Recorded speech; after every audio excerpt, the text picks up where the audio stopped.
আসসালামু আলাইকুম। রেডি? আসসালামু আলাইকুম। কবি হায়াত মাহমুদের মাজার প্রাঙ্গণে পাশে একটি কাঁঠাল গাছ আছে। কাঁঠাল গাছ নিয়ে একটা মিথ বা প্রবাদ আছে, প্রচলিত আছে বা জনশ্রুতি আছে। এই জনশ্রুতিটা জানার জন্য আমরা স্থানীয় দুজন মানুষকে একত্রিত করেছি। মুরব্বী, আপনার নাম কি হলো? আমার নাম মোহাম্মদ বেলাল হোসেন। মোহাম্মদ বেলাল হোসেন। মোহাম্মদ বেলাল হোসেন ভাইকে হাজি আব্দুল সত্তার মিয়া। আচ্ছা, আমার এই কাঁঠাল গাছ সম্পর্কে আমার আব্বা আমার তার জীবদ্দশায় বলছে যে আমি আমার আব্বার থেকে শুনছি যে এই কাঁঠাল গাছ যে অবস্থায় আছে এই অবস্থায় এখন পর্যন্ত আছে। কাঁঠাল গাছ কি বৃদ্ধি পায় না? না না, এবং কাঁঠাল সাইজটা কি ওই অবস্থায় আছে? ওই অবস্থায় একটা গাছ কাটা পড়লে যে তার একটা চিহ্ন থাকে, এরকম চিহ্ন আছে।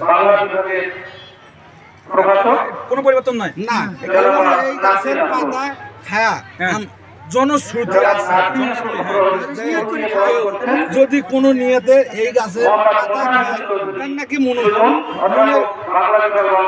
বাসনা পূর্ণ হয়। আপনার নাম কি হলো?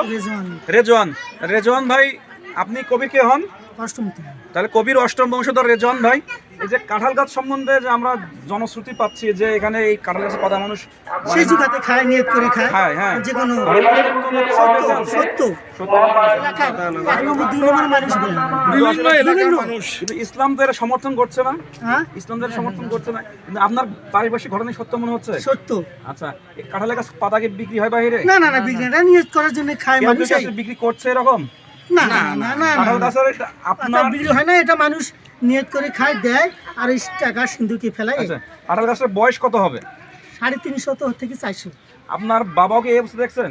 আমার বাবা তো সপ্তম পুরুষ। হ্যাঁ। ওইরকম ওইরকম আমার পূর্বপুরুষ ওইরকম। মানে আপনার দাদা বলছে যে এটা ওই রকমই। তারাও দেখে ওই রকম, আমরা শুনি দেখে ওই রকম। বিশ্বাস অবশেষের মাঝেই আমাদের বসবাস করতে হবে। তবে এই কাঁঠাল গাছের বয়স সম্বন্ধে জনশ্রুতিটা একদম ফেলে দেওয়ার মতো নয়। না, আপনি দেখবেন আশেপাশে সব কাঁঠাল গাছের জায়গায় থাক।